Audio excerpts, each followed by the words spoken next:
Back here on this Saturday morning, Sports Medicine Weekly. Our website is sportsmedicineweekly.com.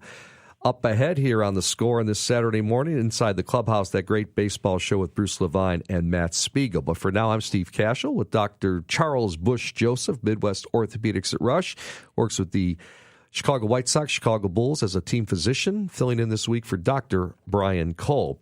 All right, this is a fun segment right here, Dr. Chuck. Fitness tips that are doing more harm than good. Boy, how much advice do we get from our neighbors or the guy working out at the gym saying you're doing it wrong, or, we fall into all kinds of bad habits, right? Steve, I would agree. Everybody's looking for advice, and we often say advice is worth what you pay for it. And so, there's lots of people that get these stories, and unfortunately, sometimes they end up in our office. And hopefully, Matt's going to give us some advice to our listeners so they don't end up in my office dealing with a exercise or some fitness program that's really ill-tailored for them. Let's bring on Matt Gauthier from Athletico. He is a physical therapist at the Niles, Northwest Chicago physical therapy operation. And Matt, thanks so much for joining us. First question, as a physical therapist at Athletico, what kind of patients' injuries do you treat? So I'm a board-certified sports specialist, so I treat all sorts of athletic injuries. I do specialize in ACL injuries and the overhead athlete, so throwers, be that the shoulder or the elbow. All right, so give us some many myths out there about working out. First one is that many believe exercise can help counter the negative effects of aging. What are your thoughts on that? Yeah, so it's actually a really good question. There was a good article that came out this year that actually found that as little as 10-minute bouts of exercises can decrease the amount of basically aging that we see on hearts and blood vessels. So as we get older, the parts of the heart and the blood vessels get a little more thickened, a little more hardened, and as little as 10-minute bouts of exercise has been found to reverse that. And conversely, or inversely, 10-minute bouts of sedentary behavior has been found to accelerate that. Man, I would say that one of the things that we see from patients is they get to this a revelation. They get to a point in life, say, listen, I've got to change my fitness level. I'm going to go start running every day. And unfortunately, sometimes patients get into that mode. They do too much too fast. And so it's either, the errors we typically see is either, maybe they're doing something right, but they're just doing it too often, or usually they're doing something wrong and they're doing it too often. What's the advice? How do you get somebody to start out in an exercise program? They've done a life evaluation. I need to improve my fitness level. What's the startup points that you would advise your friends and neighbors and or the patients you're seeing in the clinic? Well, if somebody's going to start, if they want to get back to running or start running, the best thing out there is a walk-run program. It starts off relatively easy. You're walking 4 minutes, running 1 minute, and it just gradually increases. Biggest thing here is people tend to get hurt if you increase that activity level more than about 20% a week. And there are a lot of really good like couch to 5K programs that are out there. We also have an endurance program through Athletico that will help people kind of get off the couch and get running without doing too much too fast as well.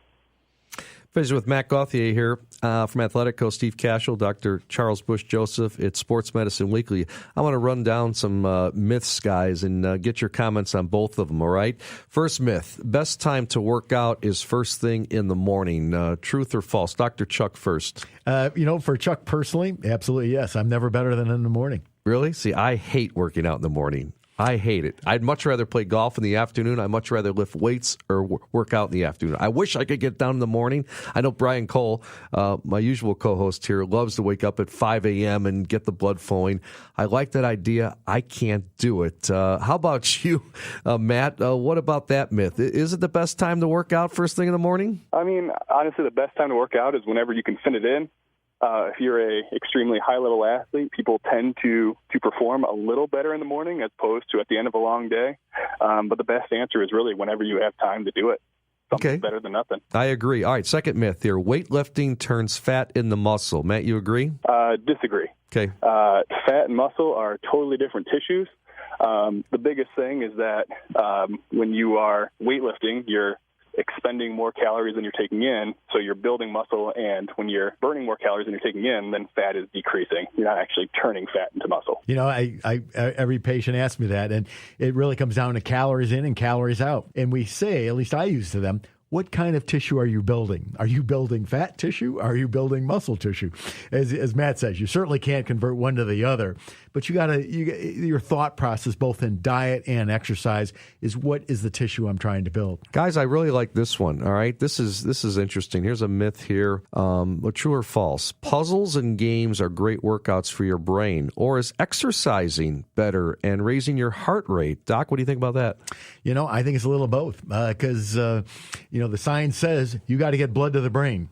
And if you're not getting blood to the brain, if you're not properly motivating, you don't have good compliant vessels, I don't care how much you exercise the brain, you're more susceptible to stroke or brain injury. But by the same token, all the studies are showing that mental activity, mental stimulation certainly helps. So, that's the thing we worry about with these days when people get stuck on screens. They lose that ability to personally interact, which is also challenging just as much as doing a Sudoku or some other challenging puzzle. Matt, how about you? 100% agree. Like you said, having that good cardiovascular health helps get that blood to the brain, but helping to stimulate it, we found in numerous research studies, stimulating the brain helps ward off diseases like Alzheimer's and dementia. All right, how about the next one? Exercise is the best way to lose weight, true or false? I'd say it's kind of a combination of exercise and weight loss, just like Dr. Bush-Joseph said a couple minutes ago. It's, calories in versus calories out. If you're having a healthy amount of calories taken in and you're burning a good amount of calories with your workout, you're going to be able to lose some weight. So it's diet, Dr. Chuck, and the exercise. Steve, I can't emphasize that enough. And if you want any question on that, ask my wife, Vicki. Unfortunately, I'm one of those guys. I exercise so I can eat. And many patients do make that error. They have a great exercise period, and they feel that gives them license to go eat excessively or drink excessively. Right. Unfortunately, it's the combination of the two. Clearly, if you're sedentary and you're taking in 2,000 or 3,000 calories, you're going to gain weight. If you're burning 3,000 or 4,000 calories, you should be taking in that appropriate amount. If you're trying to lose weight, a little. The rule of thumb that I always tell my patients, if you're trying to lose more than a pound or 2 pounds a week, you're going to gain it back. The slower you lose the weight, the less likely or the more likely you're able to keep that weight off. And really that's establishing patterns of exercise and patterns of diet that's more sustainable in the long term. I love this one. Sports drinks are the best way to rehydrate after a workout. Matt, what do you think? Well, one of my favorite research articles out there in recent years actually says that chocolate milk is the best post-workout or post-exercise beverage because it supplies not only carbohydrate but protein. I know now at the Olympic Training Center, after people's workouts, they have a nice little chocolate milk machine that you can just fill up your cup and get on your way. I like that. Steve, on a professional level, I'd say what Matt is true. If you look in the weight room of the Chicago White Sox and the Chicago Bulls, there is lots of milk-based products in the refrigerators when our athletes, after they're doing their strength-building programs where they're trying to build muscle, we get them with protein intake. Now, if you're just coming off an endurance activities, rehydration is critical. So really, it's a mixture of what are you trying to accomplish. If you're dehydrated, you got to get fluids in, electrolytes, and sports drinks is very helpful. If you're trying to build muscle, then really the protein-based products are going to be more effective for that. All right, guys, last question. We're on with Matt Gauthier from Athletico. And here we go. You need to sweat for your exercise to count. I'm interested in that question. Dr. Chuck, you go first. Well, I'm going to say no because if you live in Florida or South Alabama, you're going to sweat walking to your car.